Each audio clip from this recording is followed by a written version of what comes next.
I watched through binoculars as the pumping trucks drained every last gallon from Crystal Lake. 48 hours later, every tap in Pine Ridge ran dry. All 3,200 residents. The HOA president, Richard Blackwood, stood in front of news cameras claiming he had no idea the lake fed the town's water system. But I had emails proving I'd warned him 4 times. What Richard didn't know was that draining a municipal water source without permits violated about 17 state and federal laws. His little safety crusade was about to cost the HOA $340,000 and end his reign permanently. I'm Daniel Foster, 74 years old, retired civil engineer. I spent 42 years designing water management systems across the Pacific Northwest. My wife Janet and I bought our property in the Timber Ridge HOA 12 years ago, a beautiful 2-acre lot at the base of the Cascade Foothills, eastern Washington, with a small cabin and direct access to Crystal Lake. Crystal Lake isn't huge, about 8 acres, spring-fed from underground aquifers, pristine and cold year-round. It's been there for thousands of years. When Pine Ridge was incorporated in 1962, the town engineer, smart fellow, designed the municipal water system to draw from the lake's natural overflow, a simple, elegant solution. The lake fed into Miller Creek, which ran through a filtration station 2 miles downstream, then into town pipes. The lake sat on land owned by our HOA, 23 homes total, but the water rights were shared. The town had a legal easement dating back to 1962, recorded in county records. The system had worked flawlessly for 60 years. Our HOA was always quiet, low-key. Monthly dues covered road maintenance and insurance. Most residents were retirees like us who wanted peace and mountain air. We'd had the same board president for 15 years, old Tom Bradley, a retired postal worker who believed in minimal interference. Then Tom passed away 2 years ago. Heart attack, very sudden. At the next election, Richard Blackwood stepped up. Richard was 62, recently retired from some middle management corporate position in Seattle. He'd moved to Timber Ridge 3 years earlier with his wife Susan. He wore expensive hiking gear that looked brand new and drove a Range Rover that never seen dirt. At the first meeting, he handed out printed agendas with color-coded sections. We need to modernize, manage our assets properly, minimize liability exposure. He talked like he was running a Fortune 500 company, not a tiny mountain HOA. But he seemed organized, so people voted him.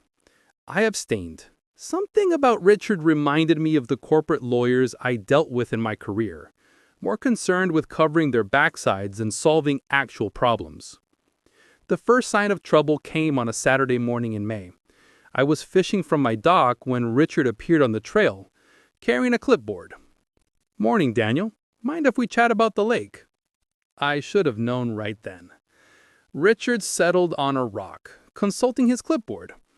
I've been reviewing our HOA's liability exposure.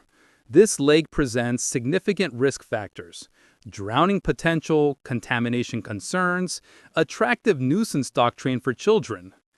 It's been here 60 years without incident. Past performance doesn't eliminate future liability. He smiled thinly. I'm proposing we install warning signs and restrict access. I kept my voice level. The town draws drinking water from this lake. You can't restrict public access to a municipal water source. Richard's smile faded. The lake is on HOA property. I've consulted with our attorney.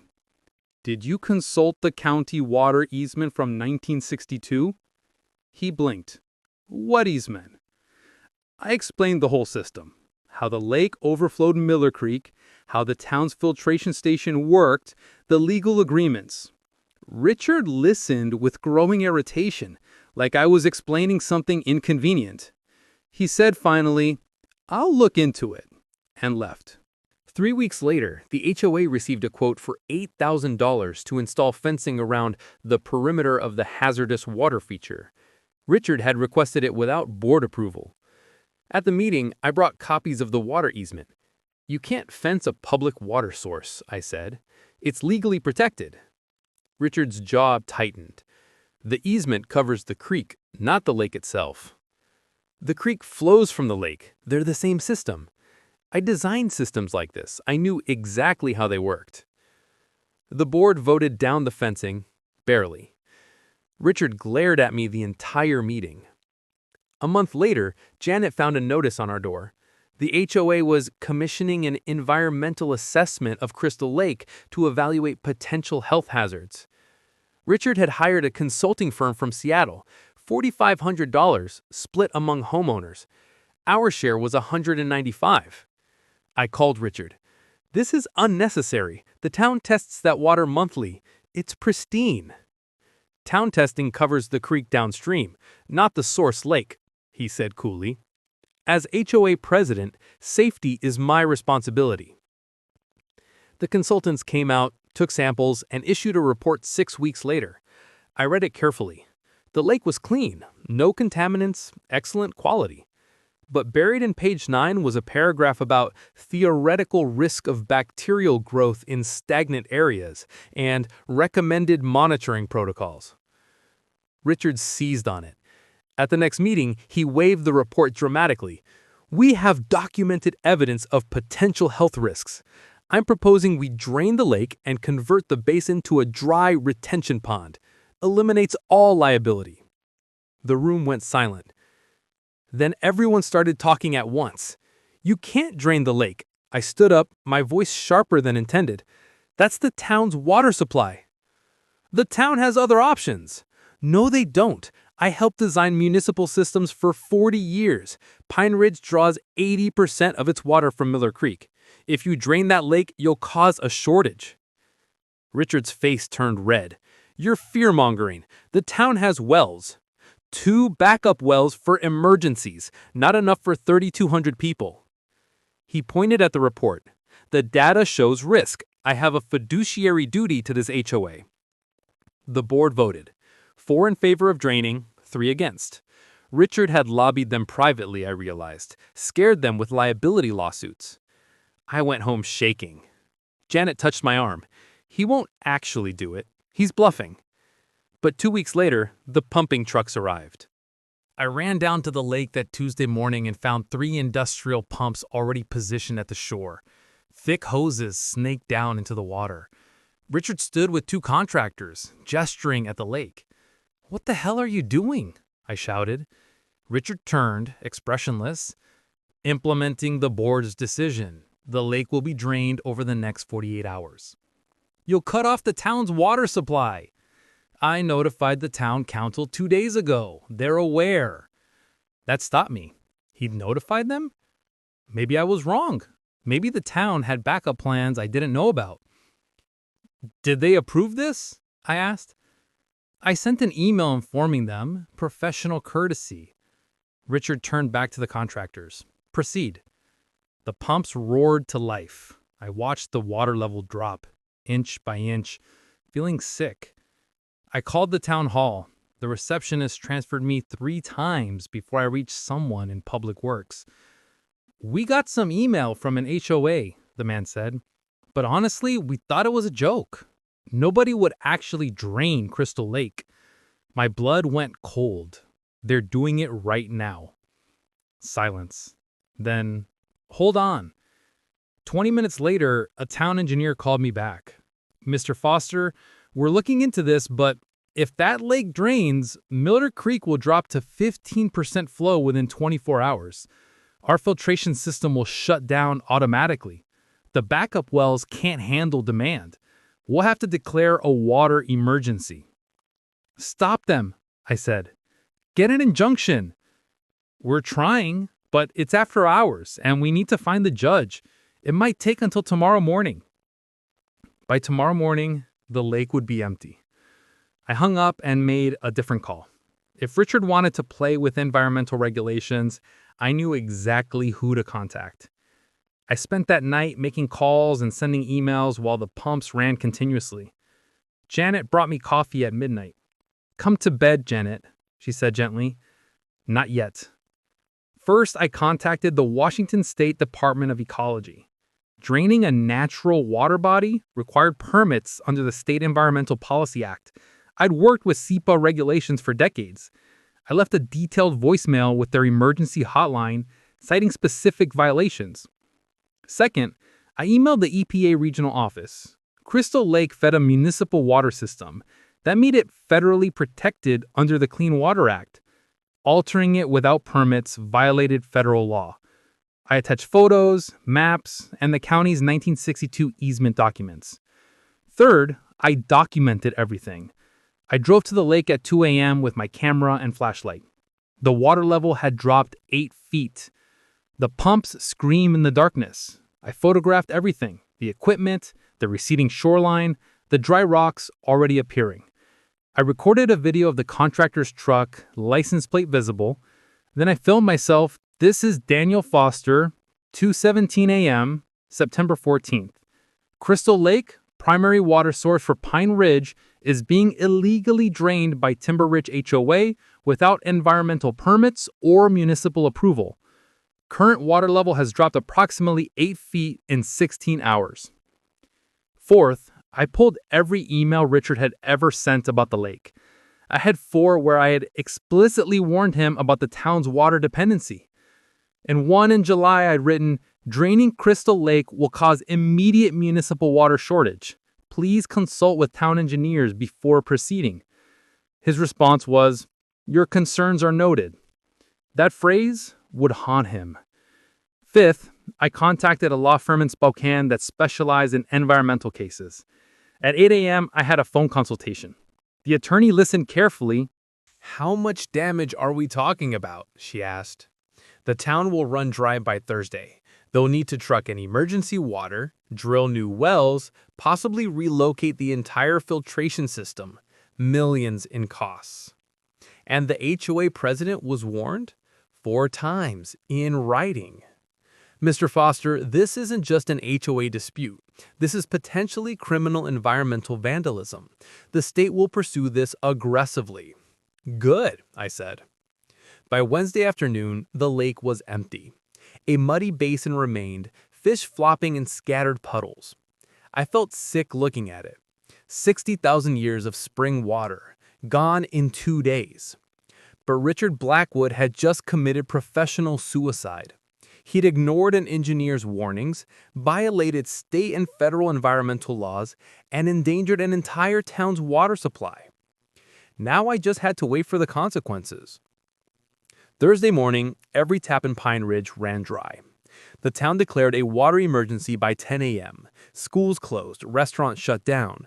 The fire department drove tank trucks to Spokane to buy emergency water at $4,000 per load. The local news showed up by noon. Richard gave an interview standing in front of the empty lake basin. "We followed proper procedures," he insisted, looking nervous. "This was a legitimate safety concern based on professional environmental assessment." "Did you have permits?" the reporter asked. "The lake is on HOA property, but it feeds the town's water system. Did you coordinate with municipal authorities?" Richard's face reddened. "We sent notification."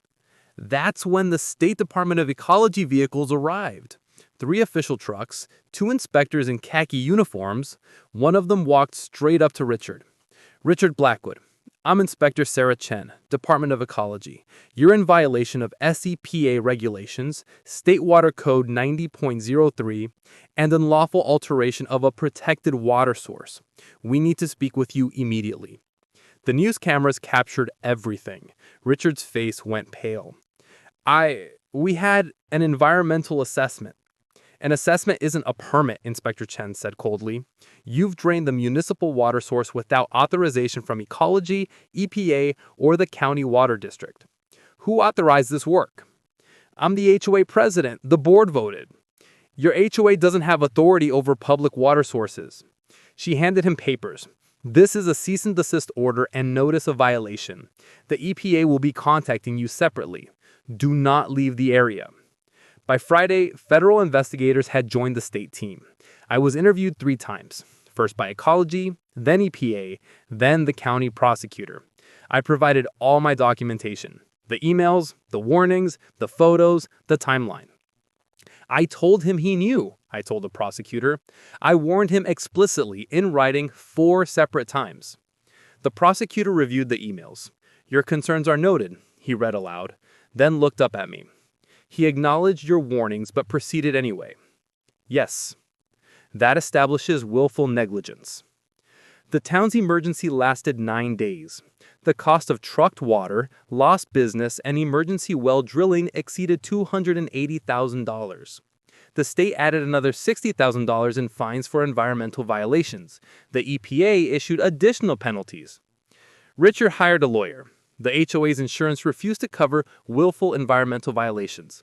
At an emergency board meeting, Richard notably absent, the remaining board members voted unanimously to remove him and cooperate fully with all investigations.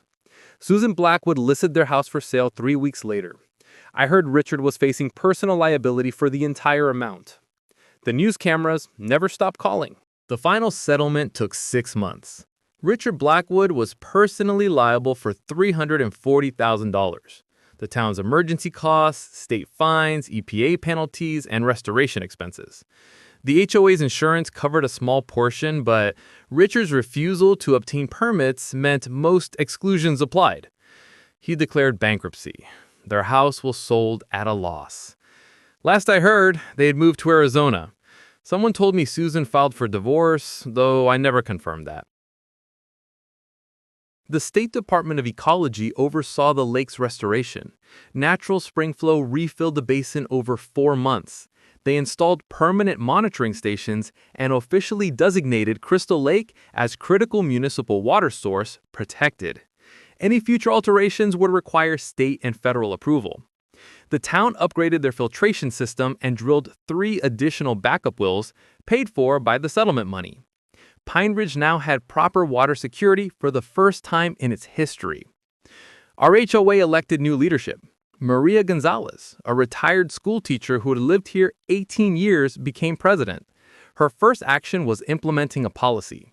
No major decisions affecting community infrastructure without consulting relevant experts and obtaining all required permits.